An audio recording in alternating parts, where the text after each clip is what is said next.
أعوذ بالله من الشيطان الرجيم بسم الله الرحمن الرحيم الحمد لله الصلاة والسلام على رسول الله وعلى آله وأصحابه أجمعين الحمد لله بعد الصلاة والسلام على من لا نبي بعده ربنا زدنا علما رب اشرح لي صدري ويسر لي أمري واحلل عقدة من لساني يفقه قولي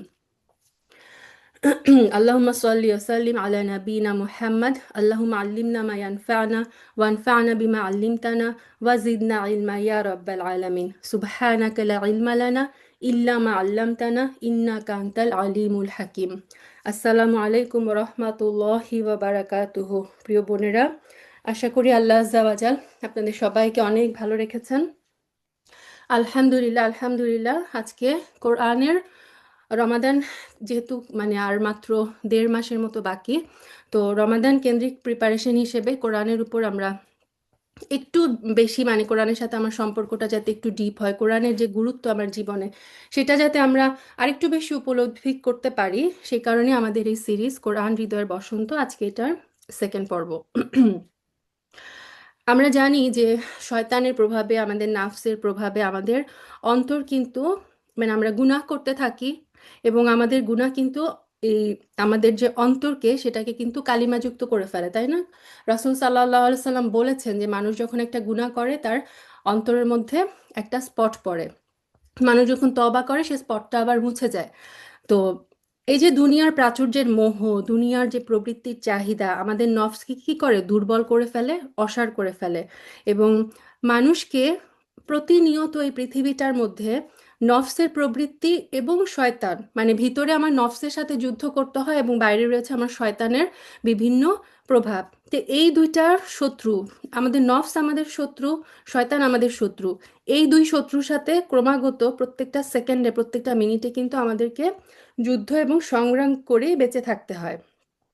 তো বলা হয় যে এই যে নাফসের বিরুদ্ধে যুদ্ধ, শয়তানের বিরুদ্ধে যুদ্ধ, এই যুদ্ধের জন্য আমি যদি নিজেকে আমাকে প্রপারলি প্রিপেয়ার করতে চাই, আমরা যখন আম, ধরেন পৃথিবীতে এখন দুইটা দেশের মধ্যে যখন যুদ্ধ লাগে তারা কি করে, সামরিক বাহিনী নিয়ে, অস্ত্রশস্ত্র নিয়ে, পারমাণবিক বোমা, সমস্ত অস্ত্রশস্ত্র নিয়ে মানুষ নিজেকে প্রিপেয়ার করে। বাট এই যে অন্তরের নাফস, যে আমার ভিতরে রয়েছে আমার এই শত্রুটা বা শয়তান থেকে আমি কিভাবে নিজেকে প্রিপেয়ার করব, এই নিজেকে প্রিপেয়ার করার জন্য কোরআন এবং সুন্নাহ ভিন্ন অন্য কোনো পথ আর পদ্ধতি কিন্তু নাই। সো কোরআনের দিকে আমাকে ফিরতে হবে, সুন্নাহর দিকে আমাকে ফিরতে হবে, যদি আমি জানতে চাই আমার নাফসকে আমি কিভাবে কন্ট্রোল করব, এবং শয়তানের প্রভাব থেকে আমি নিজেকে কিভাবে মুক্ত রাখবো। আমরা জানি যে রমাদান মাস আসছে, রমাদান মাসে কোরআন অবতীর্ণ হয়েছে, এবং রাসূল সাল্লাল্লাহু আলাইহি সাল্লামের উপরে কোরআনের যে ফার্স্ট মানে ওয়াহি নাজিল হয়েছিল, সূরা আল আলাকের প্রথম 5 আয়াত, সেটা হয়েছিল রমাদান মাসে। এবং জিবরিল আলাইহিস সালাম রমাদানের প্রতি রাতে এসে কিন্তু রাসূল সাল্লাল্লাহু আলাইহি সাল্লামকে মানে ওনার সাথে কোরআনের মুরাজা হতো, রিভিশন হতো। সো হ্যাঁ, এবং রাসূল সাল্লাল্লাহু আলাইহি সাল্লাম এটা তার জীবনের একদম মৃত্যু সজ্জায় এটা ফাতেমা রাদিয়াল্লাহু তাআলা আনহাকে বলেছিলেন যে জিবরিল প্রতি রমাদানে এসে ওই রমাদানের পর্যন্ত কোরআনের যতটুকু নাজিল হয়েছে সেটা রাসূল সাল্লাল্লাহু আলাইহি সাল্লামের কাছ থেকে শুনতেন, যে সবকিছু ঠিক আছে কিনা। কিন্তু লাস্ট রমাদানে রাসূল সাল্লাল্লাহু আলাইহি সাল্লামের জীবনের শেষ রমাদানে জিবরিল আলাইহিস সালাম একবার বলেছেন, রাসূল সাল্লাল্লাহু আলাইহি সাল্লাম শুনেছেন, রাসূল সাল্লাল্লাহু আলাইহি সাল্লাম পড়েছেন, জিবরিল আলাইহিস সালাম শুনেছেন। সো দুইবার এই মুরাজাটা কিন্তু হয়েছিল, এবং এটা থেকে রাসূল সাল্লাল্লাহু আলাইহি সাল্লাম বুঝতে পেরেছিলেন যে তার সময় শেষ। কারণ জিবরিল প্রতিবার জিবরিলের সাথে রাসূল সাল্লাল্লাহু আলাইহি সাল্লামের কোরআনের মানে যে তিলাওয়াত সেটা একবার হতো, লাস্ট রমাদানে দুইবার হয়েছিল। সো এই যে কোরআন, এটা থেকে আমরা একটা সুন্নাহ কি পাই আপুরা, যে কোরআন শোনা, কোরআন শোনাও কিন্তু রাসূল সাল্লাল্লাহু আলাইহি সাল্লামের সুন্নাহ।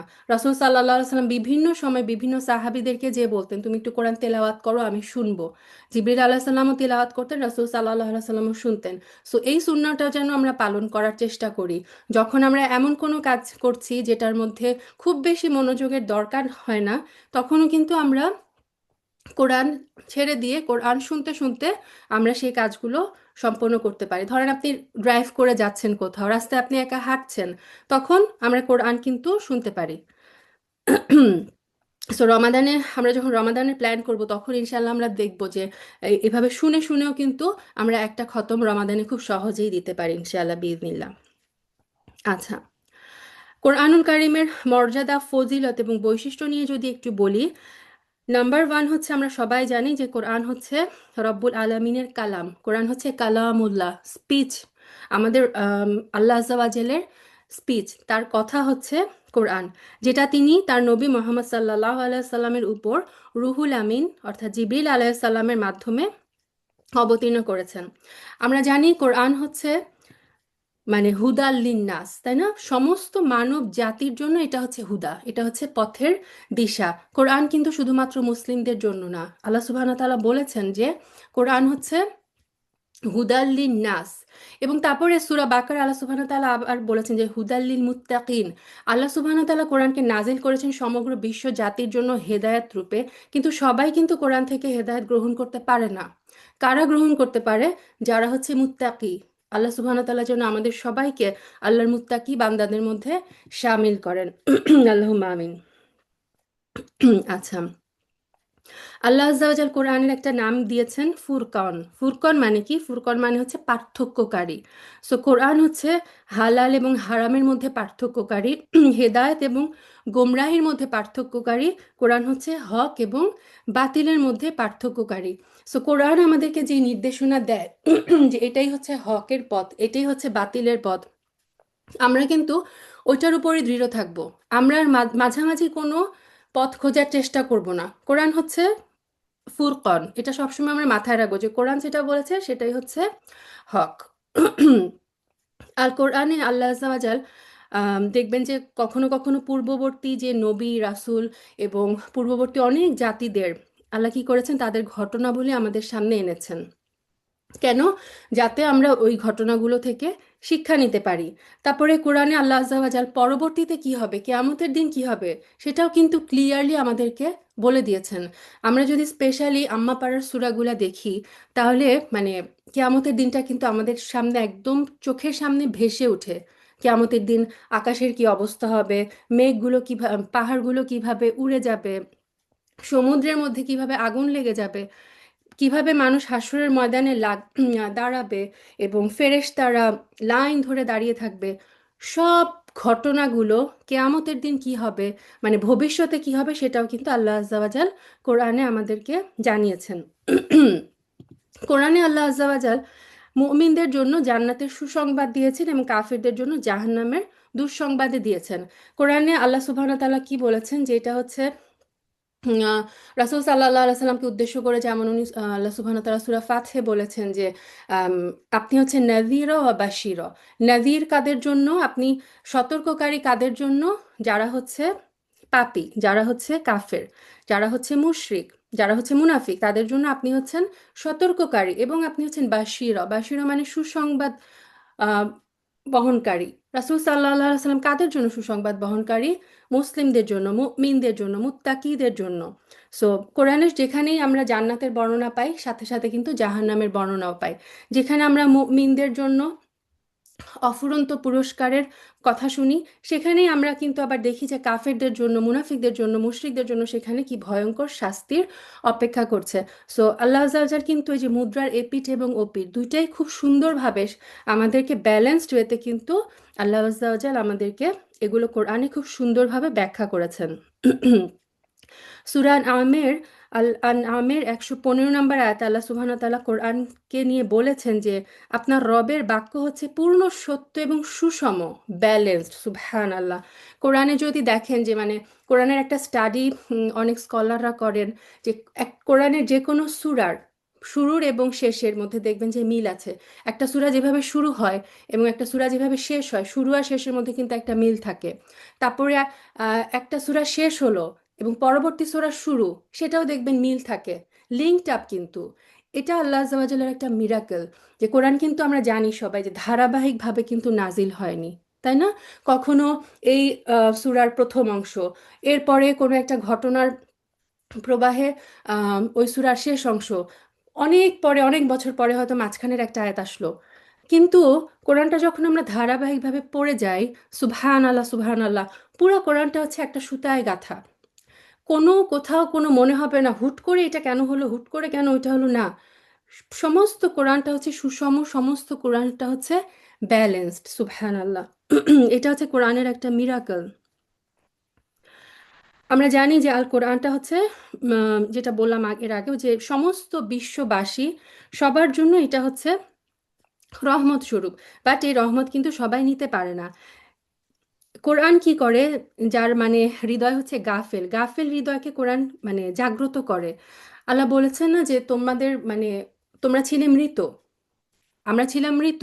এই কোরআনের মাধ্যমে কিন্তু এই যে আমাদের রুহটা কি করে, কোরআনের মাধ্যমে কিন্তু জীবিত হয়। আমি এই কথাটা আগেও মানে এর আগেও অনেকবার বলেছি যে মানুষ দুইটা পার্টের, একটা হচ্ছে আমরা ফিজিক্যাল পার্ট, আরেকটা হচ্ছে আমাদের অন্তর, যেটা হচ্ছে রুহ। তো আমার এই যে ফিজিক্যাল যে বডিটা, এটা মাটি থেকে এসেছে, সো আমার ফিজিক্যাল বডির যে খাদ্য সেটাও কিন্তু আসে মাটি থেকে। আর আমার যে রুহ, সেটা সরাসরি আল্লাহর কাছে ছিল, তাই না? ওইটা এসেছে ওইখান থেকে, আল্লাহ সুবহানাহু ওয়া তাআলার কাছ থেকে, এবং রুহের খাদ্য কিন্তু আল্লাহ সুবহানাহু ওয়া তাআলার কাছ থেকে আসে, যেটা হচ্ছে আল্লাহ সুবহানাহু ওয়া তাআলার বাণী আল কুরআন। সো কোরআনের মাধ্যমে কিন্তু আমরা আমাদের মৃত যন্ত্র সেটাকে জাগ্রত করতে পারি। এবং কোরআন হচ্ছে আমরা জানি কি শিফা। সো হাদিস থেকে আমরা অসংখ্য ঘটনা জানি যেখানে সাহাবীরা এই কোরআনের মাধ্যমে কি করেছেন, তাদের শরীরের বিভিন্ন রোগ ব্যাধিকে মানে দূর করতে সক্ষম হয়েছিলেন কোরআনের মাধ্যমে রুকিয়া করে। যেমন সূরা ফাতিহা, সূরা ইখলাস, সূরা নাস, এগুলো হচ্ছে আল্লাহ সুবহানাহু ওয়া তাআলার কাছ থেকে আমাদের জন্য একটা উপহার, যেটাকে আমরা কি করতে পারি, আমাদের অসুস্থতার ক্ষেত্রে শিফা হিসেবে, রুকিয়া হিসেবে কিন্তু আমরা এটাকে কাজে লাগাতে পারি। আমাদের জন্য সবচেয়ে মানে অসাধারণ একটা গিফট আল্লাহ সুবহানাহু ওয়া তাআলার কাছ থেকে, এটা হচ্ছে কোরআনের মাধ্যমে আমাদের অন্তর প্রশান্ত হয়, তাই না? সূরার রদের 28 নম্বর আয়াতটা আমরা সবাই জানি যে আলা বিযিকরিল্লাহি তাতমাইন্নুল কুলুব, জেনে রাখো আল্লাহর জিকির দ্বারাই তোমার অন্তরসমূহ শান্তি পায়। যেটা বললাম, রূহ এসেছে, অন্তর এসেছে, কি রূহটা আল্লাহ সুবহানাহু ওয়া তাআলার কাছ থেকে এসেছে।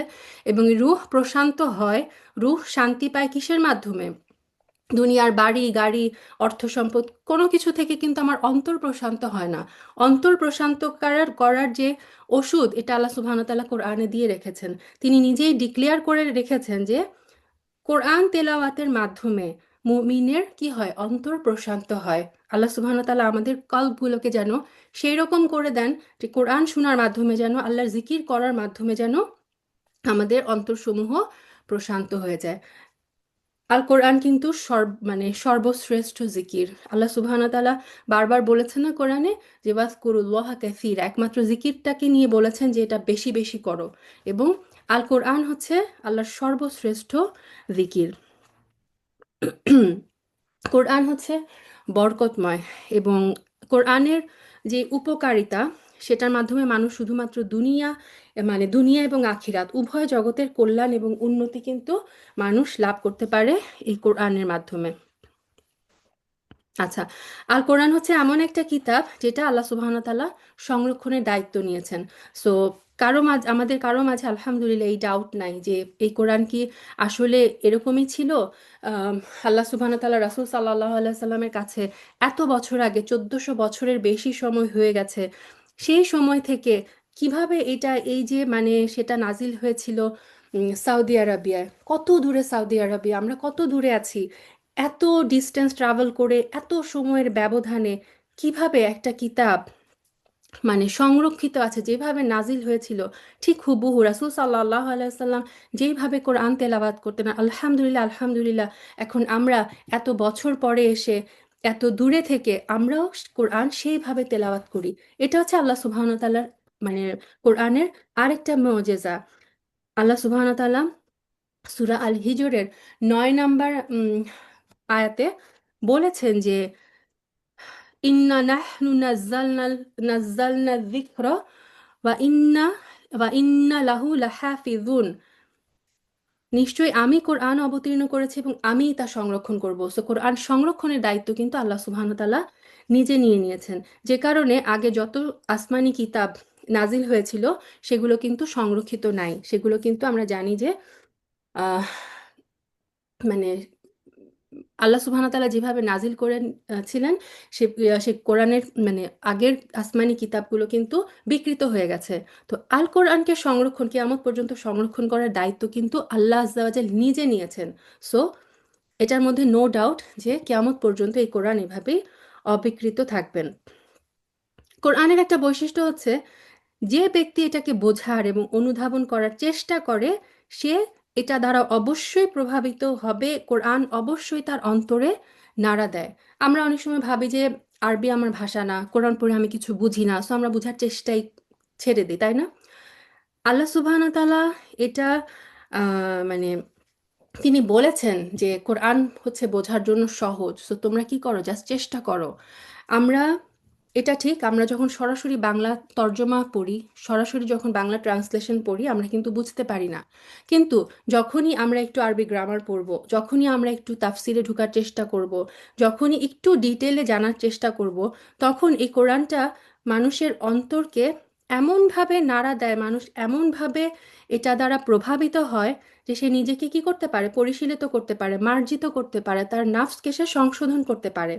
এবং কোরআন মানুষকে নেক আমলের প্রতি উৎসাহী করে তোলে। সো কোরআন হচ্ছে এই মুসলিম উম্মার জন্য উপদেশ, এবং কোরআন হচ্ছে সম্মানের বস্তু। এটা সূরা আল্লাহ আজ্জা ওয়া জাল সূরা আয-যুখরুফের ৪৪ নাম্বার আয়াতে বলেছেন। আচ্ছা, সূরা যুখরুফের ৪৪ নাম্বার আয়াতে আল্লাহ আজ্জা ওয়া জাল বলেছেন যে কোরআন তো আপনার এবং আপনার জাতির জন্য উপদেশ, সম্মান এবং স্মরণের বস্তু। অবশ্যই এই বিষয়ে সত্তর আপনি জিজ্ঞাসিত হবেন। তার মানে দেখেন, কোরআনের মাধ্যমে কি করতে পারি আমরা, কোরআন আমাদেরকে মর্যাদা দেয়। সুবহানাল্লাহ। রাসূল সাল্লাল্লাহু আলাইহি সাল্লামের হাদিসটা আমরা সবাই জানি যে খায়রুকুম মান তাআল্লামাল কুরআনা ওয়া আল্লামাহ।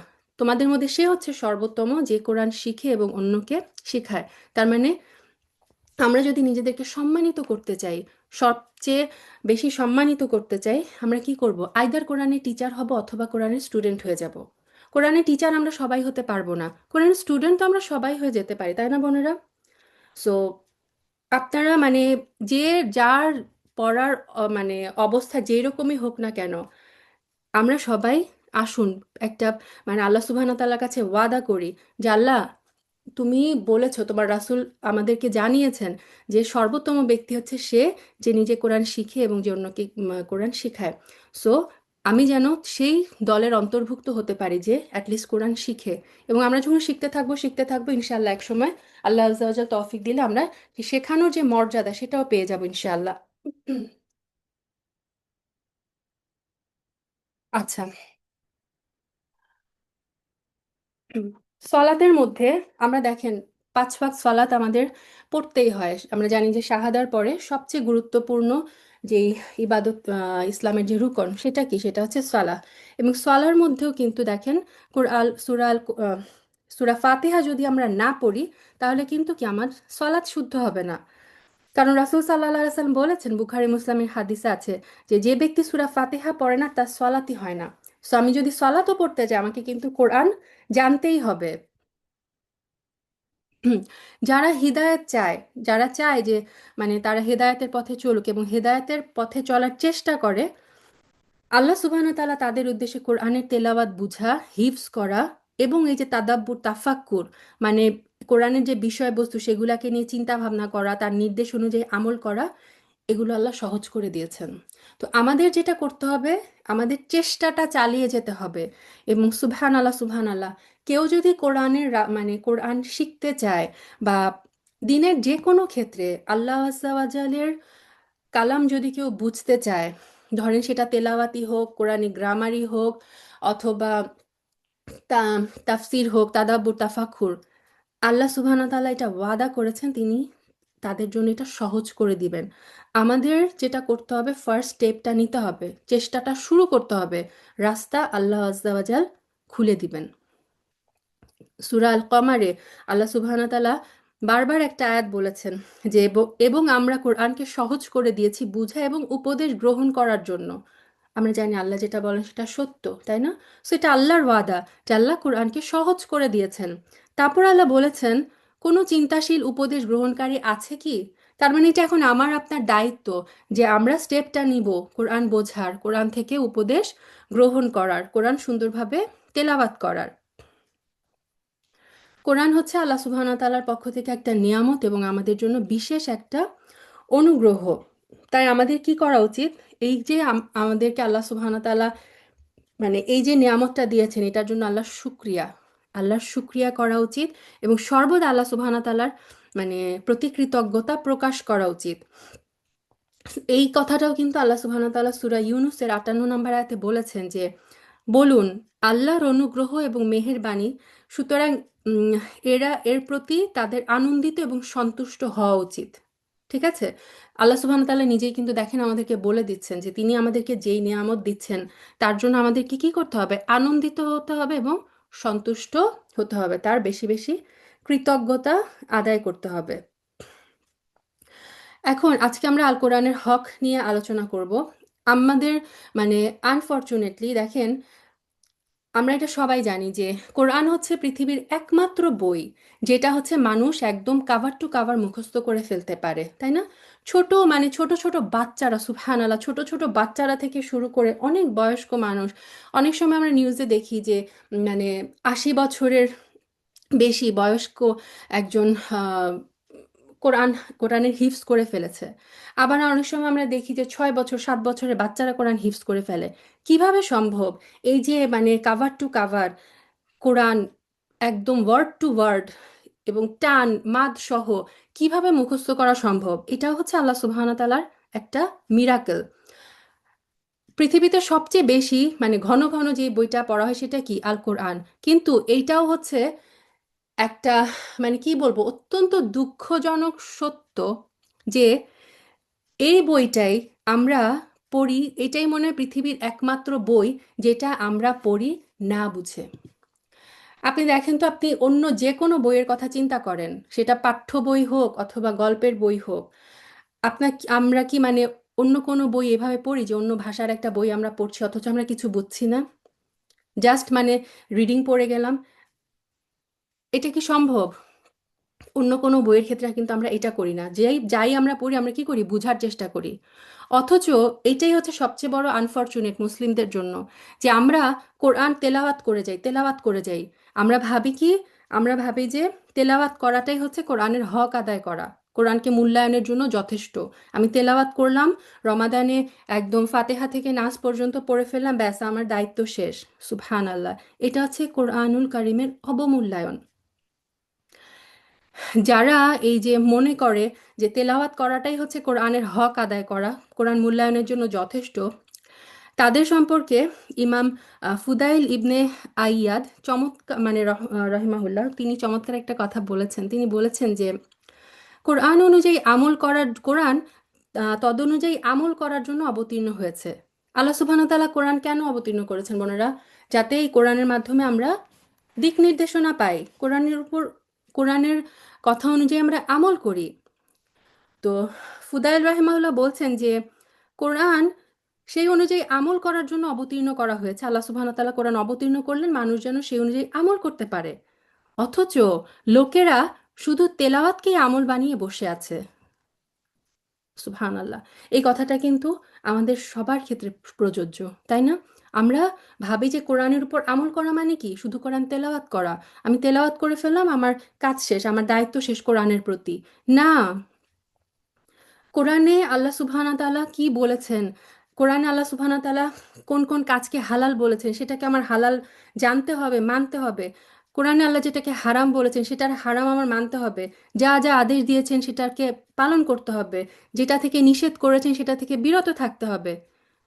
তো এবং এই যে একটু আগে আমি বললাম যে কোরআনে আল্লাহ সুবহানাহু ওয়া তাআলা কখনো অতীতের কথা বলেছেন, কখনো তিনি ভবিষ্যতের কথা বলেছেন। অতীতের ঘটনাগুলো থেকে আমি শিক্ষা নিব, ভবিষ্যতের ঘটনাগুলোর ব্যাপারে আমি সতর্ক থাকব, তাই না? অথচ আমরা যদি কোরআন পড়ে নাই বুঝি, শুধুমাত্র মানে আহ, তেলাওয়াত করে গেলাম, কিছু হার্ফ পড়ে গেলাম। অবশ্যই তেলাওয়াতের মর্যাদা অনেক, অবশ্যই আমি এটা অস্বীকার করছি না যে তেলাওয়াত আপনি করবেন না, না, কোরআন তেলাওয়াত আমাদের অবশ্যই করতে হবে। তবে আমাদের কোরআনের সাথে যে রিলেশন, কোরআনের হক যদি আমরা আদায় করতে চাই, শুধুমাত্র তেলাওয়াতের মধ্যেই কিন্তু আমরা নিজেদেরকে সীমাবদ্ধ রাখতে পারবো না। কারণ মনে রাখতে হবে, শুধুমাত্র তেলাওয়াত কিন্তু কোরআনের হক আদায়ের জন্য যথেষ্ট না। বরং আমরা যদি যথাযথ মূল্যায়ন করতে চাই, কোরআন তেলাওয়াতের পাশাপাশি কোরআন বুঝতে হবে, বুঝার চেষ্টা করতে হবে, কোরআন হিফজ করতে হবে। এখন আপনি হয়তো ভাবি যে না, আমাদের এত বয়স হয়ে গেছে, কোরআনের হিফজ করা কি আমার পক্ষে সম্ভব? বোনেরা, আমরা আম্মা পাড়া থেকে শুরু করি, শেষ পাড়াটা থেকে ছোট্ট ছোট্ট সূরাগুলো আমরা একটু মুখস্থ করা শুরু করি। এখন হিফজ করা মানে এটা না যে আমি একদম সূরা ফাতিহা থেকে সূরা নাস পর্যন্ত পুরা কোরআন হিফজ করে ফেলবো। যদি আমরা চাই, আল্লাহ সুবহানাহু ওয়া তাআলা তার ওয়াদা, এটা তিনি সহজ করেছেন, তাই না? আমরা একটু আগে দেখে আসলাম আয়াতে। তো আমরা ছোট টার্গেট থেকে শুরু করি, যে দেখি না আমি কতটুকু হিফজ করতে পারি। কারণ একটা হাদিসে আমি আসবো ইনশাল্লাহ, যে আল্লাহ সুবহানাহু ওয়া তাআলা কেয়ামতের দিন বান্দাকে বলবেন যে তুমি কোরআন পড়তে থাকো এবং জান্নাতে তুমি উঠতে থাকো। তার মানে কি, আপনি কোরআনের একটা আয়াত তেলাওয়াত করবেন, আপনি জান্নাতের একটা স্তর, একটা লেভেল উপরে উঠে গেলেন। এবং জান্নাতের একটা লেভেল কিন্তু একটা লেভেল থেকে আরেকটা লেভেলের যে মর্যাদা, সেটা যদি আমরা জানতাম, তাহলে আমরা সবাই কোরআন হিফজ করার জন্য, একটা আয়াত মুখস্থ করার জন্য আমরা কিন্তু ব্যাকুল হয়ে যেতাম। সো এই জন্য আমাদেরকে জানতে হবে যে আমি কোরআনের একটা আয়াত যদি মুখস্থ করি, আমার অন্তরে ধারণ করতে পারি, সেটার মর্যাদাটা কি। সুবহানাল্লাহ। আচ্ছা, এখন আম, আচ্ছা, কোরআনুল কারিমের মূল্যায়ন কিভাবে আমরা মূল্যায়ন করতে পারি? ফার্স্ট তেলাওয়াত করা। হ্যাঁ, সূরা আল ফাতিরের 29 এবং 30 নম্বর আয়াতে আল্লাহ আযজা ওয়া জাল বলেছেন যে যারা আল্লাহর কিতাব পাঠ করে, সালাত পাঠ করে সালাত কায়েম করে এবং আমরা যা দিয়েছি তা থেকে গোপনে এবং প্রকাশ্যে ব্যয় করে, তারা এমন ব্যবসা আশা করে যাতে কখনো লোকসান হবে না। সুবহানাল্লাহ। তার মানে দেখেন, কোরআন কারিমের যথাযথ তেলাওয়াত, হ্যাঁ, এবং অধ্যয়ন, এটা কি আল্লাহর সাথে একটা লাভজনক ব্যবসা। সো আল্লাহর সাথে আমরা যদি একটা লাভজনক ব্যবসা করতে চাই, যেই ব্যবসা আমাদের কোনো লস নাই, শুধুমাত্র প্রফিট প্রফিট প্রফিট, তাহলে আমাদের কি করতে হবে? আল্লাহর কিতাব যথাযথভাবে তেলাওয়াত করতে হবে। এবং তিরমিজির এই হাদিস আমাদের সবার জানা, যে রাসূল সাল্লাল্লাহু আলাইহি সাল্লাম বলেছেন, যে ব্যক্তি কোরআন মাজিদ থেকে একটি অক্ষর তেলাওয়াত করবে, তাকে একটি সওয়াব দেওয়া হবে, উক্ত এক সওয়াব হবে 10 সওয়াবের সমতুল্য। আমি এই কথা বলছি না যে আলিফ লাম মিম একটি অক্ষর, বরং আলিফ একটি অক্ষর, লাম একটি অক্ষর এবং মিম একটি অক্ষর। তার মানে কি, আপনি যদি শুধু আলিফ লাম মিম বলেন, এখানেই আপনি কিন্তু 30 নেকি পেয়ে গেলেন। সুবহানাল্লাহ, সুবহানাল্লাহ। আল্লাহ আযজা ওয়া জাল বলেছেন যে মানে রাসূল সাল্লাল্লাহু আলাইহি সাল্লামের মাধ্যমে তিনি আমাদেরকে জানিয়েছেন যে কোরআন তেলাওয়াতকারী ভিতর এবং বাহির উভয় দিক থেকেই উত্তম, উৎকৃষ্ট। বুখারী মুসলিম দুই জায়গায় সাহিহাইনে এসেছে একটা হাদিস, যে মুমিন কোরআন তেলাওয়াত করে সে হচ্ছে কমলা লেবুর মতো, যার সুগন্ধি বড় চমৎকার, স্বাদ ও সুমিষ্ট। ঠিক আছে, যে মুমিন কোরআন তেলাওয়াত করে, মানে এটা বাইরে থেকে দেখতে যেমন সুন্দর, গন্ধটা যেমন খুব সুন্দর, আবার খেতেও কি অনেক মজা, যে মুমিন কোরআন তেলাওয়াত করে। আর যে মুমিন কোরআন তেলাওয়াত করে না, সে খেজুরের মতো, যার গন্ধ নেই কিন্তু স্বাদ বড় মিষ্ট। তার মানে দেখেন, লাইফ থেকে কোরআন যখন চলে যায়, স্বাদটা কিন্তু স্বাদ রয়ে যায়, বাট গন্ধটা কিন্তু থাকে না, কিছু একটা মিসিং। আর যে মুনাফিক কোরআন পাঠ করে, সে হচ্ছে রাইহান ফলের মতো, যার সুগন্ধি চমৎকার কিন্তু স্বাদ বড়ই তিক্ত। কারণ কি, মুনাফিককে দেখে মনে হবে যে বাইরে থেকে তার আমল তো খুব ভালো, কিন্তু ভিতরে কি, সে হচ্ছে মুনাফিক। সে কারণে তার এক্সাম্পল রাসূল সাল্লাল্লাহু আলাইহি সাল্লাম দিলেন, যে এমন একটা ফল যেটাকে বাইরে থেকে দেখতে খুব সুগন্ধি, কিন্তু স্বাদ হচ্ছে বড় তিক্ত। আর যে মুনাফিক কোরআন পড়ে না, সে হচ্ছে হানজালা বা কেদা ফলের সমতুল্য, যার কোনো ঘ্রাণও নাই, যার স্বাদও তিক্ত। সো আমরা যদি আল্লাহ সুবহানাহু ওয়া তাআলার কাছে সেই কমলা লেবুর মতো হতে চাই, যেটা বাইরে থেকে দেখতে সুন্দর, যেটা খুব সুগন্ধি, যেটা স্বাদ খুব মানে সুমিষ্ট, তাহলে আমাদের কি করতে হবে বোনেরা? কোরআন তেলাওয়াত করতে হবে। কোরআনের সাথে আমাদের একটা মানে সম্পর্ক, রেগুলার আমাদের লাইফের রুটিনে কোরআনের যেন একটা বিরাট একটা অংশ থাকে। আমরা যেন ফজরের পরে দিনটা শুরু যেন আমরা করতে পারি কোরআনের মাধ্যমে। আমরা জানি যে কোরআন যখন কেউ তেলাওয়াত করে তার উপর সাকিনা অবতীর্ণ হয়। এবং সাহাবী বারা ইবনে হাজিব রাদিয়াল্লাহু আনহু বর্ণনা করেছেন, এটাও সাহিহাইন বুখারী মুসলিম দুই জায়গায় এসেছে, যে একজন সাহাবী সূরা কাহাফ তেলাওয়াত করছিলেন। তো তার নিকট রশি দিয়ে বাঁধা একটা ঘোড়া ছিল। কিছু সময়ের মধ্যে একটা মেঘ তাকে ঢেকে নিল এবং ক্রমেই সেই মেঘটি তার কাছে আসছিল আর ঘোড়া ছুটাছুটি করছিল। মানে ঘোড়াটা খুব অস্থির হয়ে যাচ্ছিল। এবং এই হাদিসের আরেকটু মানে বর্ণনা এসেছে যে সাহাবী যতক্ষণ মানে যখনই সূরা কাহাফ পড়ছিলেন ওই ঘোড়াটা ওরকম করে অস্থির অস্থির করছিল। তিনি যেই তেলাওয়াত থামিয়ে দিচ্ছিলেন ঘোড়াটাও মানে স্থির হয়ে যাচ্ছিল। তো এরকম দেখে সাহাবী তেলাওয়াত বন্ধ করে তারপর তিনি যখন হলো রাসূল সাল্লাল্লাহু আলাইহি সাল্লামের দরবারে আসলেন। এসে তিনি বললেন যে ইয়া রাসূলুল্লাহ, আমি এরকম মানে পুরো ঘটনাটাই তিনি খুলে বললেন। এটা শোনার পর রাসূল সাল্লাল্লাহু আলাইহি সাল্লাম বললেন যে এটা ছিল সাকিনা, মানে ওই যে এক টুকরা মেঘ আসলো ওটা ছিল আল্লাহ সুবহানাহু ওয়া তাআলার পক্ষ থেকে সাকিনা। কেন? কারণ তিনি কোরআন তেলাওয়াত করছিলেন এবং সাকিনা হচ্ছে এক প্রকারের বিশেষ রহমত যা দ্বারা অন্তরের প্রশান্তি লাভ হয় এবং কোরআনুল কারীমের তেলাওয়াতের কারণেই কিন্তু সেটা অবতীর্ণ হয়েছে। সো এটা আমরা মানে মনে রাখবো, আমরা যখন কোরআন তেলাওয়াত করি ফেরেশতারা আমাদেরকে ঘিরে নেয় এবং আমাদের উপর আল্লাহ সুবহানাহু ওয়া তাআলা রহমত, স্পেশাল রহমত কিন্তু আমাদের উপরে বর্ষিত হতে থাকে। আলহামদুলিল্লাহ, আলহামদুলিল্লাহ। এই হাদিসটা আমি গতদিন বলেছিলাম যে কোরআনের একটা আয়াত পাঠ করা, আপনি কোরআন তেলাওয়াত করলেন বা একটা আয়াত আপনি অন্য কাউকে শিখালেন, সেটা কি উটের মালিক হওয়ার অপেক্ষাও উত্তম। আরব দেশে উট ছিল মানে তখন যার মানে ওইটা ছিল সবচেয়ে মূল্যবান সম্পদ। তো রাসূল সাল্লাল্লাহু আলাইহি সাল্লাম বলেছিলেন যে তুমি যদি দুইটা আয়াত শিখো বা দুইটা আয়াত শিখাও সেটা হবে দুইটা উটের চেয়ে উত্তম। এরকম তিনি বলেছেন, তিনটা আয়াত হচ্ছে তিনটা উট অপেক্ষা উত্তম। জাস্ট ইম্পর্টেন্স বোঝানোর জন্য যে তোমরা পার্থিব সম্পদের পিছনে ছুটো না, তোমরা কি করো, কোরআন তেলাওয়াত করো, কোরআনের সাথে নিজের সম্পর্ক আরো দৃঢ় করো। এটা অসাধারণ একটা হাদিস, মুসলিমে এসেছে। রাসূল সাল্লাল্লাহু আলাইহি সাল্লাম বলেছেন তোমরা কোরআন তেলাওয়াত করো, কেননা কোরআন কিয়ামতের দিবসে তেলাওয়াত এবং আমলকারীর জন্য সুপারিশকারী হিসেবে আবির্ভূত হবে। সো আমরা যদি কোরআন তেলাওয়াত করি, নিয়মিত তেলাওয়াত করি, সেই অনুযায়ী আমল করি, এই কোরআন কিন্তু কিয়ামতের দিন আমাদের পক্ষে সুপারিশ করবে এবং কোরআনের পাঠক এবং আমলকারী দুনিয়া এবং আখিরাত উভয় জগতেই শ্রেষ্ঠত্ব লাভ করবে। যেটা একটু আগেও বললাম, খয়রুকুম মান তাআল্লামাল কুরআনা ওয়া আল্লামা। আচ্ছা, সো আমাদের মধ্যে যেটা দেখা যায় যে রমাদান যখন আসে তখন আমরা কোরআন নিয়ে অনেক সিরিয়াস হয়ে যাই। আলহামদুলিল্লাহ, আলহামদুলিল্লাহ, আমরা অনেকেই রমাদানের মধ্যে কোরআন খতম করার চেষ্টা করি। কিন্তু রমাদান শেষ হয় তারপরে কি করি আমরা, কোরআন আবার সেই শেলফের একদম উপরের তাকে গিলাফে মুড়িয়ে মানে ওইটাতে যাতে হাত না লাগে অনেক যত্ন করে কোরআন আবার কিন্তু শেলফের উপরে উঠিয়ে রাখি। কোরআন শেলফে রাখার জিনিস না বোনেরা, কোরআন হচ্ছে সবসময় আপনার সাথে থাকবে। কোরআন হচ্ছে মানে কোরআনের সাথে সম্পর্ক হচ্ছে আমাদের প্রতিদিনের। কোনো একটা দিন যাতে না যায় যেদিন আমি একটা আয়াত তেলাওয়াত না করি, এরকম একটা দিনও যাতে আমাদের না যায়।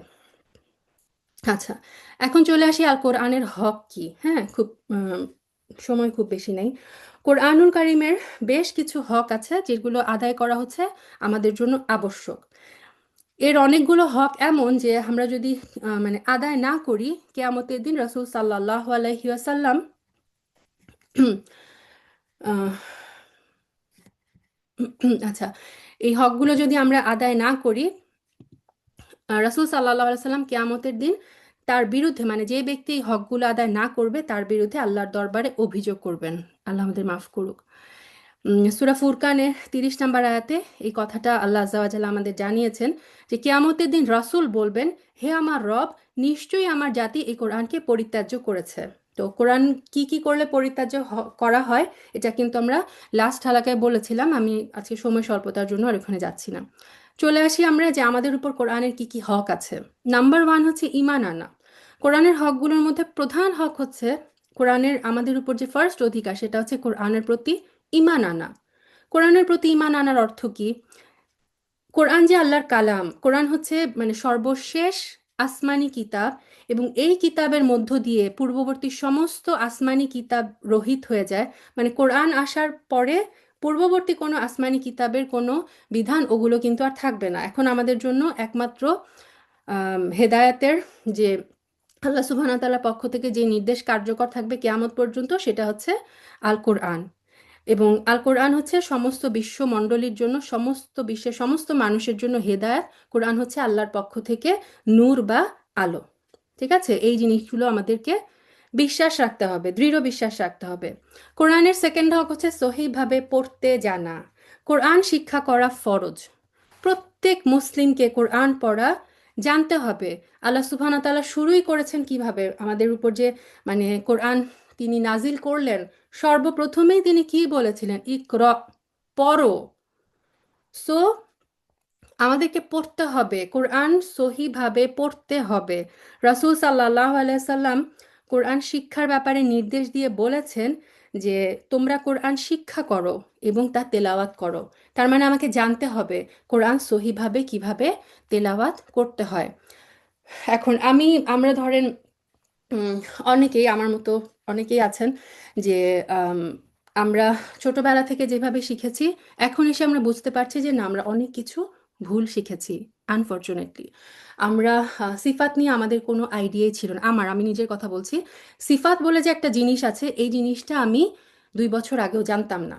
আলহামদুলিল্লাহ, আলহামদুলিল্লাহ, আল্লাহ সুবহানাহু ওয়া তাআলা এখন এই ইন্টারনেটের যুগে আমাদের জন্য এখন এটা খুব সহজলভ্য করেছেন যে আপনি পৃথিবীর যে কোনো জায়গা থেকে, পৃথিবীর যে কোনো দেশের একজন কোরআনের শিক্ষকের কাছে আপনি কোরআন তেলাওয়াত শিখতে পারেন। আলহামদুলিল্লাহ, আলহামদুলিল্লাহ। সো আমরা যেন এই সুযোগটা কাজে লাগাই বোনেরা। আমরা যেন এরকম মনে না করি যে না, আমি ছোটবেলা থেকে যেভাবে শিখে এসেছি সেটা ভুল হোক আর সহি হোক, আমি এভাবে কোরআন পড়তে থাকি না। কোরআনের হক হচ্ছে কোরআনকে সহিভাবে পড়তে জানতে হবে। এখন অনেকে বলে যে তাহলে আমার আম, নানি দাদি তারা এরকম ভুলভাবে পড়ে চলে গেল, তাদেরকে কি আল্লাহ সুবহানাহু ওয়া তাআলা পাকড়াও করবেন? তাদের আমলে ওইটা অ্যাভেলেবেল ছিল না, তারা ওইটা জানতেনই না যে ওইটা হচ্ছে সহি কোরআন এভাবে পড়ে না। অনেক ভুল আছে আমাদের পড়ার মধ্যে, তাই না? আমরা যারা ইন্ডো পাক রিজিয়ন থেকে এসেছি। সো এখন কিন্তু এই যুগে আপনি যে কিন্তু আল্লাহ সুবহানাহু ওয়া তাআলার কাছে বলতে পারবো না যে আল্লাহ, আমি ছোটবেলা থেকে যেভাবে পড়ে এসেছিলাম, আমার তো আর সুযোগ ছিল না যে আমি কোরআন সহিভাবে পড়তে শিখি। এই কথাটা, এই ওজর কিন্তু আমরা আল্লাহ সুবহানাহু ওয়া তাআলার কাছে পেশ করতে পারবো না। কারণ কোরআন শিখা এখন, কোরআন কেউ যদি শিখতে চায়, তার জন্য এখন শিখাটা কিন্তু অনেক ইজি। সো আমরা যেন সবাই কোরআন সহিভাবে পড়তে শিখার ব্যাপারে সিরিয়াস হই। যে যে যার যার পজিশন থেকে সর্বোচ্চ চেষ্টা করি কোরআন আমরা যেন সাধ্যমতো সহিভাবে তেলাওয়াত করতে পারি।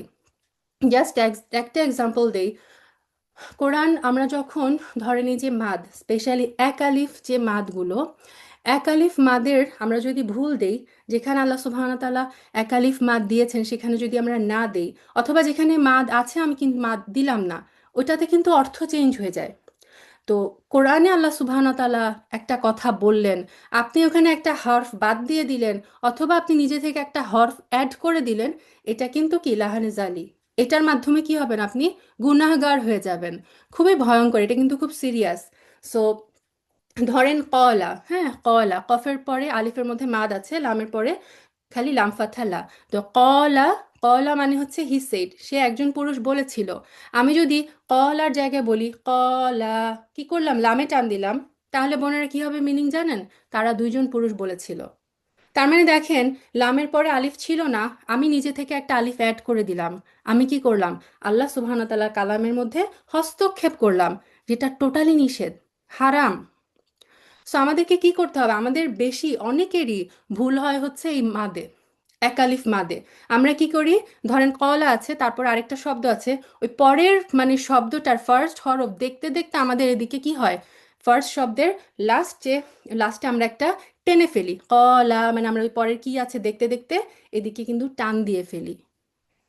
এটা মারাত্মক, এটা মারাত্মক গুনাহ। সো এই ব্যাপারে আমরা যেন কেয়ারফুল হই। আমরা অনেকেই এই ব্যাপারে সচেতন না। সো মানে এটা আমি আপনাদের কাছে রিকোয়েস্ট করব যে এই যে রমাদান আসছে, এখনো সময় আছে 1.5 মাস, যে যেখানে পারেন মানে কোরআন সহি করে তেলাওয়াত আমরা জাস্ট শুরু করি। কথা হচ্ছে আমরা জাস্ট শুরু করি, যতদিন লাগুক, আমৃত্যু আমৃত্যু আমরা কোরআনের স্টুডেন্ট হয়ে যেন থাকতে পারি। কোরআন শিখতে শিখতে সহিভাবে শিখতে শিখতে আমি আল্লাহ সুবহানাহু ওয়া তাআলার কাছে চলে যাই, তখনও তো আমি যে বলতে পারবো, আল্লাহ আমি তো চেয়েছিলাম, আমি তো চেষ্টা করছিলাম, তুমি দেখেছো। সুবহান আল্লাহ। আমি জানি, আমি নিজেকে দিয়ে বলি যে আমাদের মানে ছোটবেলা থেকে একটা টোনে আমরা শিখে এসেছি, একভাবে আমরা হার্ফগুলো উচ্চারণ করে এসেছি, মাখরাজ আমাদের ঠিক ছিল না, সিফাত আমাদের ঠিক নাই। So it's not that easy, but it's worth it. আমরা যখন চেষ্টা করব, আল্লাহ সুবহানাহু ওয়া তাআলা সেই চেষ্টার জন্য কিন্তু আমাদেরকে কি করবেন, অনেক অনেক অনেক বেশি রিওয়ার্ড দিবেন। এবং ইনশাআল্লাহ ইনশাআল্লাহ আল্লাহ সুবহানাহু ওয়া তাআলা কিন্তু আমাদের সহিভাবে পড়ার যে নিয়ত, সহি সেটার কল্যাণে ইনশাআল্লাহ তিনি আমাদের জন্য সহিভাবে পড়াটাও সহজ করে দিবেন। সো আমাদের চেষ্টা করতে হবে কোরআন সহিভাবে পড়তে জানাটা। আচ্ছা, কোরআনের একটা হক হচ্ছে তেলাওয়াত করা এবং তেলাওয়াত শোনা। কোরআন তেলাওয়াত করা কোরআনের অন্যতম একটা হক। যেমন সূরা আনকাবুতে ৪৫ নম্বর আয়াত আল্লাহ সুবহানাহু ওয়া তাআলা আমাদেরকে নির্দেশ দিয়েছেন, তোমার প্রতি যে কিতাব ওহী করা হয়েছে তা থেকে তেলাওয়াত করো। এটি কিন্তু আল্লাহর নির্দেশ, আল্লাহ বলেই দিলেন যে তুমি কিতাব তেলাওয়াত করো। সো সহিভাবে কোরআন তেলাওয়াত করতে হবে এবং তিলাওয়াতের যে আদব সেগুলো রক্ষা করতে হবে। বাংলা ভাষায় উচ্চারণ করলে পড়লে হবে না। অনেকে আবার আছে যে ভুল হয় কি না সে কারণে কি করে, যে কোরআনের যেই অনেক কোরআনে আছে দেখবেন যে বাংলায় উচ্চারণটা লেখা থাকে, তারা সেই উচ্চারণ দেখে পড়ে। এটাতে কিন্তু কি হয়, টোটালি ভুল উচ্চারণে পড়া হয়। কারণ আরবির যে মানে আরবির যে খ আর বাংলা যে খ দুইটা কিন্তু সেম না, হ্যাঁ। সো বাংলা বাংলা ভাষায় আমরা কোরআনের মানে আরবি উচ্চারণ করে পড়লে কিন্তু সেটা হবে না। সহি বুখারীর একটা হাদিসে এসেছে, আবু হুরায়রা রাদিয়াল্লাহু আনহু বলেছেন, রাসূল সাল্লাল্লাহু আলাইহি সাল্লাম বলেছেন, যে কুরআন সুন্দর উচ্চারণে পড়ে না সে আমার উম্মতের মধ্যে শামিল নয়। খুব ভয়ঙ্কর কথা কিন্তু। ধীর স্থিরভাবে তেলাওয়াত করার নির্দেশ দিয়ে কোরআনে বলা হয়েছে, ওয়ারাত্তিলিল কুরআনা তারতিলা, তুমি কোরআনকে তারতিলের সাথে অর্থাৎ ধীর স্থিরভাবে তেলাওয়াত করো। সো অনেকে আছে কোরআন তেলাওয়াত করে খুব ফাস্ট, মানে দৌড়ায় যে কখন শেষ হবে কখন শেষ হবে, না। আল্লাহ সুবহানাহু ওয়া তাআলা নির্দেশ দিয়েছেন তুমি কোরআনকে তেলাওয়াত করো ধীর স্থিরভাবে। তো আমরা যতটুকুই তেলাওয়াত করি আমরা চেষ্টা করব তার তিলের সাথে তেলাওয়াত করার। আচ্ছা, কোরআনের একটা হক হচ্ছে কোরআন তেলাওয়াত শোনা। হ্যাঁ, আম, যেটা একটু আগেও বললাম যে বুখারীর হাদিসে এসেছে যে আব্দুল্লাহ ইবনে মাসউদ রাদিয়াল্লাহু আনহু বর্ণনা করেন, রাসূল সাল্লাল্লাহু আলাইহি সাল্লাম আমাকে বললেন, তুমি আমাকে কোরআন পড়ে শোনাও। আমি বললাম, আপনার উপর কোরআন অবতীর্ণ হয়েছে, আমি আপনাকে কিভাবে কোরআন শোনাবো রাসূলুল্লাহ? তখন তিনি বললেন, আমি অপরের নিকট থেকে কোরআন শুনতে ভালোবাসি। সুবহানাল্লাহ। তো আমার রাসূল সাল্লাল্লাহু আলাইহি সাল্লামের একটা মানে তিনি ভালোবাসতেন অন্যের মুখ থেকে কোরআন শুনতে। সো তার এই সুন্নাহটা আমরাও ফলো করবো ইনশাআল্লাহ। আমরা কিন্তু কোরআন তেলাওয়াত শুনবো এবং মনোযোগ দিয়ে শুনবো। এবং এটা আল্লাহ সুবহানাহু ওয়া তাআলা কোরআনে বলেছেন যে কোরআন যখন তেলাওয়াত করা হয় তুমি মনোযোগ দিয়ে শুনো, কারণ কি এতে তোমার উপর রহমত নাজিল হতে থাকে। সো আপনি কোরআন তেলাওয়াত শোনাটাও কিন্তু সোয়াবের কাজ। কোরআনের একটা হক হচ্ছে অপরকে শিক্ষা দেওয়া। আমাদের রাসূল সাল্লাল্লাহু আলাইহি সাল্লামের অন্যতম একটা প্রধান কাজ ছিল কি, মানুষকে কোরআন শিক্ষা দেওয়া। জিবরিল আলাইহিস সালাম তাকে শিক্ষা দিতেন এবং তিনি সাহাবীদেরকে শিক্ষা দিতেন। সো কোরআন শিক্ষা দেওয়ার চেয়ে উত্তম কাজ আর নাই। তো যে ব্যক্তি অপরকে কোরআন শিক্ষা দেয় তার জন্য শিক্ষা গ্রহণকারীর সমান সোয়াবের ঘোষণা দেওয়া হয়েছে। সুবহানাল্লাহ। এটা হচ্ছে আমাদের ইসলামের আরেকটা সৌন্দর্য, যে সুনানা তিরমিজির একটা হাদিসে রাসূল সাল্লাল্লাহু আলাইহি সাল্লাম বলেছেন যে ভালো কাজের পথ প্রদর্শনকারী এই কাজ সম্পাদনকারীর অনুরূপ সোয়াব পাবে। সো এই কারণে স্কলাররা বলেন যে আপনি আপনার বাচ্চাকে সূরা ফাতিহাটা নিজে শিখান, ওস্তাদ দিয়ে না। নিজে সহিভাবে শিখে নিজে বাচ্চাকে সূরা ফাতিহাটা আপনি শিখান। কারণ অ্যাটলিস্ট আপনার বাচ্চা যখন সালাত আদায় করবে এই সূরা ফাতিহাটাই সে রেগুলার পড়বে, তাই না? প্রতিদিন আমাদের সূরা ফাতিহা পড়তে হয় মিনিমাম 17 বার। সো যতবার আপনি যদি আপনার বাচ্চাকে সূরা ফাতিহা শিখান, আপনার বাচ্চা যতবার সূরা ফাতিহা পড়বে ততবার কিন্তু আপনি রিওয়ার্ডেড হবেন। সুবহানাল্লাহ। কোরআনের একটা হক হচ্ছে হিফজ বা মুখস্থ করা। হিফজ করা একটা গুরুত্বপূর্ণ বিষয়, কারণ এই যে আল্লাহ সুবহানাহু ওয়া তাআলা নিজে বলেছেন যে তিনি কোরআন হিফজের দায়িত্ব নিয়েছেন, এটাকে হেফাজত করার। তো এই হিফজের একটা প্রকার কি, আল্লাহ সুবহানাহু ওয়া তাআলা কোরআনকে সংরক্ষণ করছেন। কিভাবে সংরক্ষণ করছেন বোনেরা? একটা ওয়ে কিন্তু এইটা যে বান্দাদের অন্তরে তিনি কোরআন বসিয়ে দিচ্ছেন। সো পৃথিবীর সমস্ত কোরআনের যে কপি মুসহাফ যে যে আমাদের কাছে আছে, সমস্ত পৃথিবীর কোরআনগুলোকেও যদি কেউ ধ্বংস করে দিতে চায়, করে দেয়, আল্লাহ সুবহানাহু ওয়া তাআলা এমনভাবে সংরক্ষণের ব্যবস্থা করেছেন যে মানে পৃথিবীতে লাখ লাখ হাফেজ আছে যাদের অন্তরে কি কোরআন সংরক্ষিত আছে। তারা কি করতে পারবে, কিছুক্ষণের মধ্যেই কিন্তু সেই কোরআনের মুসাফের কপি কিন্তু আবার বের করে ফেলতে পারবে। সুবহান আল্লাহ। সো কোরআন হিফজ করা, কোরআন মুখস্থ করা, এটাও কিন্তু আমাদেরকে মানে গুরুত্বের সাথে দেখতে হবে। যে যত বেশি অংশ হিফজ করবে তার জন্য ততটাই উত্তম। যেটা বললাম যে কেউ যদি ভেবে ফেলে যে আরে বাপরে এটা তো সম্ভবই না, কি কোরআন কিভাবে হিফজ করব, আমরা টার্গেট করি ছোট্ট ছোট্ট অংশ থেকে আমরা মুখস্থ করার চেষ্টা করি, শুরুটা তো করি তাই না, যতটুকু আমরা পারি। যেটা ওই যে একটু আগে বলেছিলাম তিরমিজির হাদিসটা, যে কোরআনের হাফেজকে বলা হবে কোরআন পড়ে যাও আর উপরে উঠতে থাকো, ধীর স্থিরভাবে তার তিলের সাথে পাঠ করো, যেমনভাবে দুনিয়াতে তোমরা তার তিলের সাথে পাঠ করতে, কেননা জান্নাতে তোমার অবস্থান সেখানেই হবে যেখানে তোমার আয়াত পড়া শেষ। সুবহানাল্লাহ। সো অনেক স্কলারে এটা থেকে বলেন যে জান্নাতে কোরআনে যত সংখ্যক আয়াত আছে জান্নাতে ততগুলা লেভেল আছে। সো চিন্তা করেন তো বোনেরা, কত তারা মানে সেই সৌভাগ্যবান ব্যক্তি যারা হচ্ছে পুরা কোরআন যাদের হিফজ করা। আল্লাহ সুবহানাহু তাআলা যখন যদি তারা জান্নাতে প্রবেশ করে, আল্লাহ কি বলবেন, তুমি পড়ে যাও এবং উঠে যাও, এবং সে এক একটা আয়াত তেলাওয়াত করবে, জান্নাতের একটা লেভেল করে উঠতে থাকবে, এবং যেখানে তার মুখস্থ আয়াত শেষ আল্লাহ সুবহানাহু তাআলা কি বলবেন, এই তোমার অবস্থান হচ্ছে জান্নাতের এই লেভেল। তো সেদিন কি আমরা আফসোস করব না যে ইস আর একটা আয়াত যদি জানতাম, আর একটা আয়াত যদি আমার মুখস্থ থাকতো, আমি জান্নাতে আরো একটা লেভেল উপরে উঠে যেতাম। আল্লাহ যেন আমাদের জন্য সহজ করেন। কোরআনের অর্থ বুঝে এবং অনুধাবন করা হচ্ছে কোরআনের অন্যতম হক। কোরআনের অর্থ বুঝতে না পারলে কোরআন নাজিলের যে মেইন উদ্দেশ্য এবং দাবি সেটা কিন্তু আমরা পালন করতে পারবো না, এবং না বুঝে পড়লে কোরআনের আসল যে মজা সেটাও কিন্তু আমরা পাবো না। সো কোরআন বোঝার জন্য শব্দের অর্থ, আয়াতের ব্যাখ্যা, অবতীর্ণ হওয়ার যে কারণ, যে প্রেক্ষাপট মানে নাজিলে যে শানে নুজুল বলা হয়, এগুলো এবং কোরআনের আয়াতে আয়াতে যে শিক্ষা সেগুলো কিন্তু আমাদেরকে জানতে হবে। তারপরে কোরআনের একটা হক হচ্ছে কোরআনের অনুসরণ করা, অর্থাৎ কোরআনের অনুযায়ী আমল করা, কোরআন অনুযায়ী নিজের জীবনকে গড়ে তোলা। এটাও সূরা আল আরাফের 3 নম্বর আয়াতে আল্লাহ সুবহানাহু ওয়া তাআলা বলেছেন যে তোমাদের প্রতি তোমাদের রবের পক্ষ থেকে যা নাজিল করা হয়েছে তার অনুসরণ করো, এবং তাকে ছাড়া অন্য কোনো অভিভাবকদের অনুসরণ করো না। সো আমি যদি অনুসরণ করতে চাই আমাকে কি করতে হবে, জানতে হবে, বুঝতে হবে, তারপরে মানে আমল করতে হবে। এবং কোরআনের একটা হক হচ্ছে কোরআন মাজিদ হচ্ছে সম্মানিত, এবং যারা কোরআনের সাথে থাকবে তারাও হচ্ছে সম্মানের অধিকারী। এজন্য কোরআনকে যথাযথ মর্যাদা দিতে হবে। এটা আমি গতদিনও বলেছিলাম যে কোরআন যাকে যাকে মানে মানে স্পর্শ করে যায় সেটাই কিন্তু সর্বশ্রেষ্ঠ হয়ে যায়। সো কোরআন যেমন রাসূল সাল্লাল্লাহু আলাইহি ওয়াসাল্লাম সর্বশ্রেষ্ঠ, রাসূল জিবরিল আলাইহিস সালাম সর্বশ্রেষ্ঠ, মালাইকা, রমাদান হচ্ছে সর্বশ্রেষ্ঠ মাস, এবং লাইলাতুল কদর হচ্ছে সর্বশ্রেষ্ঠ রাত। সো আমি আপনি যদি সর্বশ্রেষ্ঠ হতে চাই কি করতে হবে, কোরআনের সাথে নিজেদেরকে জড়িয়ে দিতে হবে। সুবহানাল্লাহ, আল্লাহ যেন কবুল করেন। কোরআনের আরেকটা হক হচ্ছে কোরআনের প্রচার এবং প্রতিষ্ঠা করা। বিভিন্ন জায়গায় যে তেলাওয়াত প্রতিযোগিতা, বিভিন্ন জায়গায় মানে কোরআন প্রচারের জন্য, কোরআনের গুরুত্ব বোঝানোর জন্য যত কিছু আছে আমাদেরকে সেই মিন্সগুলো কিন্তু মানে সবার মধ্যে যেই আম, সচেতনতা জাগ্রত করা, এটাও কিন্তু কোরআনের একটা হক। আচ্ছা, খুব ছোট্ট করে লাস্ট ইয়েটা শেষ করি যে কোরআন শিক্ষা না করার পরিণতি কি। কেউ যদি কোরআনকে না সহিভাবে তেলাওয়াত করে, কেউ যদি কোরআন থেকে কোনো শিক্ষা না নেয়, তাহলে সেটার পরিণতি কি।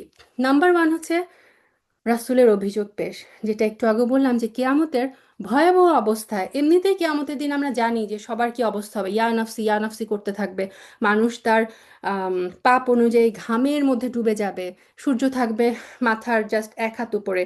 কিয়ামতের এরকম ভয়াবহ অবস্থায় আল্লাহ আজ্জা ওয়া জালের অনুমতিতে রাসূল সাল্লাল্লাহু আলাইহি ওয়াসাল্লাম তার উম্মতের জন্য শাফায়াত করবেন।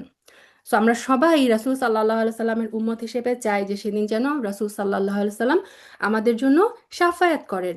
কিন্তু যারা কোরআন শিক্ষা করেনি, কোরআনের এই যে যেসব হকগুলো আমি এতক্ষণ বললাম, যারা কোরআনের এসব হকগুলো আদায় করেনি, কিয়ামতের দিন রাসূল সাল্লাল্লাহু আলাইহি সাল্লাম তাদের বিরুদ্ধে আল্লাহর দরবারে অভিযোগ পেশ করবেন। কত ভয়ঙ্কর! আল্লাহ সুবহানাহু ওয়া তাআলা যেন আমাদের সবাইকে রক্ষা করেন। রাসূল সাল্লাল্লাহু আলাইহি সাল্লাম যেন, আমরা যেন সেই দলের অন্তর্ভুক্ত না হয়ে যাই যাদের বিরুদ্ধে রাসূল সাল্লাল্লাহু আলাইহি সাল্লাম আল্লাহর দরবারে পেশ মানে অভিযোগ পেশ করবেন। এবং এই যে রাসূল সাল্লাল্লাহু আলাইহি সাল্লাম বলবেন সূরা ফুরকান, একটু আগেও যেটা বললাম যে আমার কওম এই কোরআনকে পরিত্যাজ্য করেছেন। ইবনে কাসির বলেছেন কোরআন না পড়া, সেই অনুযায়ী আমল না করা, এটা থেকে হেদায়েত গ্রহণ না করা, এই সব কিছুই হচ্ছে কোরআন পরিত্যাগ করার শামিল। সো কোরআনের ব্যাপারে যেন আমরা সতর্ক হই বোনেরা। নাম্বার 2, শাস্তি হচ্ছে কিয়ামতে অন্ধ হয়ে উঠবে। যে ব্যক্তি কোরআন শিক্ষা থেকে বিমুখ হয়ে থাকলো, সে কতই না দুর্ভাগা। মানে সে ধরেন কোরআনের গুরুত্ব বুঝলো না, যে আমাকে সুন্দর করে তেলাওয়াত করতে হবে, আমাকে কোরআন থেকে শিক্ষা নিতে হবে, সে কোনো কিছুই করলো না, সে বিমুখ থাকলো। সে ব্যক্তি সেই ব্যক্তিকে নিয়ে আল্লাহ সুবহানাহু ওয়া তাআলা কি বলেছেন? সূরা আত-তাহার 124 থেকে 126 নম্বর আয়াতে আল্লাহ বলেছেন, যে আমার জিকির অর্থাৎ কোরআন থেকে মুখ ফিরিয়ে নিবে, নিশ্চয়ই তার জীবনযাপন হবে সংকুচিত। মানে এই দুনিয়াতে আল্লাহ সুবহানাহু ওয়া তাআলা কি করবেন? তার জীবনযাপন, তার সবকিছু, তার রিজিক সংকুচিত করে দিবেন। এবং আমি কিয়ামতের দিন তাকে অন্ধ অবস্থায় উঠাবো। আল্লাহ মাফ করো। সে ব্যক্তি বলবে, হে আমার রব, কেন আপনি আমাকে অন্ধ অবস্থায় উঠালেন, অথচ আমি তো ছিলাম দৃষ্টিশক্তি সম্পন্ন। মানে সে কেয়ামতের দিন উঠে যখন দেখবে যে সে অন্ধ, তখন সে আল্লাহকে বলবে, আল্লাহ আমি তো দুনিয়াতে দেখতে পেতাম, তাহলে আমি আজকে কেন আপনি আমাকে অন্ধ হিসেবে উঠালেন? তখন আল্লাহ বলবেন যে যেইভাবে তোমার নিকট আমার আয়াত এসেছিল, তুমি যখন পৃথিবীতে ছিলে বান্দা, তোমার কাছে আমার আয়াত, আমার কোরআন এসেছিল, অথচ তুমি তা ভুলে গিয়েছিলে, এবং সেইভাবে আজকে আমি তোমাকে ভুলে গেলাম। আল্লাহ কত বড়, মানে এটা যে কত বড় একটা ওয়ার্নিং আমাদের জন্য, যে আমরা যদি আল্লাহ সুবহানাহু ওয়া তাআলার যে জিকির, আল্লাহ সুবহানাহু ওয়া তাআলার আল কোরআনকে যদি দুনিয়াতে ভুলে যাই, তা এটার গুরুত্ব, এটার হক যদি আমরা আদায় না করি, কিয়ামতের দিন আল্লাহ আমাকে আপনাকে ভুলে যাবে, আল্লাহ মাফ করুক। এবং কিয়ামতের দিন যদি আল্লাহ সুবহানাহু ওয়া তাআলা আমাদেরকে ভুলে যায়, তাহলে সেদিন আমাদের কি অবস্থা হবে? আল্লাহুম্মা হাসিবনা হিসাবা ইয়াসির। 3 নম্বর শাস্তি হচ্ছে মুখ বধির অবস্থায় উঠবে। আমরা জানি যে কোরআন হচ্ছে সবচেয়ে বড় হেদায়েত। সো এই যে সবচেয়ে বড় হেদায়েত আল কোরআনকে যারা প্রত্যাখ্যান করবে, তাদের কবর হবে সংকীর্ণ, যার দরুন কবরে তাদের হাড়, মানে দেহের যে পাঁজরগুলো, সেগুলো বাঁকা হয়ে যাবে। তা কবর তাদেরকে এমনভাবে চাপ দিবে, তাদের দেহের পাঁজরগুলো সব ভেঙে চুরে আঁকা বাঁকা হয়ে যাবে। এবং এটা শুধু কবরের শাস্তির মধ্যে সীমাবদ্ধ না, কিয়ামতের দিনে তাদেরকে উঠানো হবে মুক অবস্থায়, বধির অবস্থায়। সে দেখবেও না, সে শুনবেও না, সে আম, বলবেও না, বলতেও পারবে না। সূরা বানী ইসরাইলের 97 নম্বর আয়াতে আল্লাহ সুবহানাহু ওয়া তাআলা বলেছেন, আমি কিয়ামতের দিন তাদেরকে সমবেত করব মুখের উপর ভর দিয়ে চলা অবস্থায়, অন্ধ অবস্থায়, মুক অবস্থায়, বধির অবস্থায়। আল্লাহ আযজা ওয়া জাল যেন আমাদেরকে মাফ করেন। আচ্ছা, কোরআন যারা শিক্ষা না করে তাদের হচ্ছে গাফেল, হ্যাঁ, তারা হচ্ছে গাফেলদের অন্তর্ভুক্ত হবে।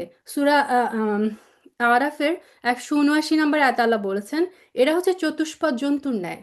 মানে আল্লাহ সুবহানাহু ওয়া তাআলা এদেরকে মানে মানুষের কাতারে আর শামিল করেননি। আল্লাহ বলেছেন তারা কিরকম, তাদের অবস্থা হচ্ছে আনামের মতো। আনাম হচ্ছে ক্যাটেল, গৃহপালিত জন্তু, চার পেয়ে যে জন্তুগুলা, গরু ছাগলের মতো। বরং আল্লাহ বলেছে না, বরং কি, এরা তার চেয়েও অধম এবং নিকৃষ্ট, এরা হচ্ছে গাফেল। তো আমরা যেন কোরআন মানে সেই দলের অন্তর্ভুক্ত না হই যাদেরকে আল্লাহ সুবহানাহু ওয়া তাআলা গাফেল বলেছেন। আল্লাহ আমাদেরকে বাঁচাও। 5 নম্বর হচ্ছে কোরআন দলিল হিসেবে আসবে। কোরআন শিক্ষা থেকে যে বিরত থাকবে, কোরআন তার বিপক্ষের দলিল হয়ে যাবে। রাসূল সাল্লাল্লাহু আলাইহি সাল্লাম বলেছেন, সহিহ মুসলিমের হাদিস, কোরআন তোমার পক্ষে কিংবা বিপক্ষের দলিল। তো আমরা যখন হকগুলো আদায় করতে পারবো কোরআনের, এই কোরআন হয়ে যাবে আমার পক্ষ থেকে দলিল। এবং আমি যদি কোরআনের হকগুলো আদায় করতে না পারি, কোরআন কিন্তু আমাদের বিপক্ষের দলিল হবে, কোরআন আমাদের বিপক্ষে সাক্ষী দেবে। কোরআন হচ্ছে কোরআন মানে যে পরিত্যাগ করবে, সে হচ্ছে মানে এটাই হবে তার জাহান্নামে যাওয়ার কারণ। আমরা জানি যে জাহান্নামের মতো ভয়াবহ কঠিন জায়গা আর নেই, আল্লাহুম্মা আজিনা মিনান নার। তো কোরআন শিক্ষা না করার কারণে জাহান্নামে যেতে হবে। রাসূল সাল্লাল্লাহু আলাইহি সাল্লাম বলেছেন, সাহি ইবনে হিব্বানের হাদিস, কোরআন সুপারিশকারী মানে কি, কিয়ামতের দিন কোরআন সুপারিশ করবে এবং কোরআনের সুপারিশ গ্রহণযোগ্য। কোরআনের সুপারিশ কিন্তু আল্লাহ সুবহানাহু ওয়া তাআলা গ্রহণ করবেন। সুতরাং যে ব্যক্তি কোরআনকে সামনে রেখে তার অনুসরণ করবে, কোরআন তাকে জান্নাতে নিয়ে যাবে, সুবহানাল্লাহ। আর যে ব্যক্তি একে নিজ পশ্চাতে রেখে দেবে, কোরআন তাকে জাহান্নামে নিক্ষেপ করবে। সো এটাও কিন্তু দেখেন আমাদের জান্নাতে যাওয়ার একটা মানে ওয়াসিলা হতে পারে, যে কোরআন পড়া, কোরআন তেলাওয়াত করা, কোরআনের যে হকগুলো আমরা আলোচনা করলাম সেগুলো আদায়ের চেষ্টা করা। তাহলে এই কোরআনই আমাকে আপনাকে জান্নাতে নিয়ে যেতে পারে। আবার কোরআনকে যদি আমরা ত্যাগ করি, এই কোরআনই কিন্তু আমাদেরকে জাহান্নামে নিক্ষেপ করতে পারে। আল্লাহুম্মা আজিরনা মিনান নার। আখেরাতে জবাবদিহি করতে হবে। কোরআন শিক্ষায় যথাযথ ভূমিকা না পালন করলে এই বিষয়ে আখিরাতে জবাবদিহি করতে হবে। খুবই ভয়ঙ্কর কথা। আল্লাহ আজ্জা ওয়া জাল সূরা যুখরুফের ৪৪ নম্বর আয়াতে বলেছেন, নিশ্চয়ই এই কোরআন তোমার জন্য এবং তোমার কওমের জন্য উপদেশ, আর অচিরেই তোমাদেরকে জিজ্ঞাসা করা হবে। বোনেরা, কোরআন নিয়ে আমরা কতটুকু সিরিয়াস, কোরআন শিক্ষার ব্যাপারে, কোরআন শেখানোর ব্যাপারে, কোরআন বোঝার ব্যাপারে, কোরআন থেকে উপদেশ গ্রহণের ব্যাপারে আমরা কতটুকু সিরিয়াস, আল্লাহ আজ্জা ওয়াজাল কিন্তু সেই ব্যাপারে কিয়ামতের দিন জবাবদিহি করবেন। সো আমাদেরকে কি করতে হবে? সতর্ক হতে হবে। আমাদেরকে যথাসম্ভব কোরআনের হকগুলো আদায়ের চেষ্টা করতে হবে।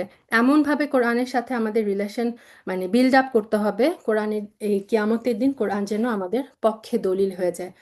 আল্লাহ সুবহানাহু ওয়া তাআলা কোরআনকে সুন্দরভাবে তেলাওয়াত করার জন্য, কোরআন বোঝার জন্য, কোরআন হৃদয়াঙ্গম করার জন্য, কোরআন থেকে শিক্ষা গ্রহণ করা আমাদের জন্য যেন সহজ করে দেন। রমাদান আসছে, কোরআনের মাস আসছে।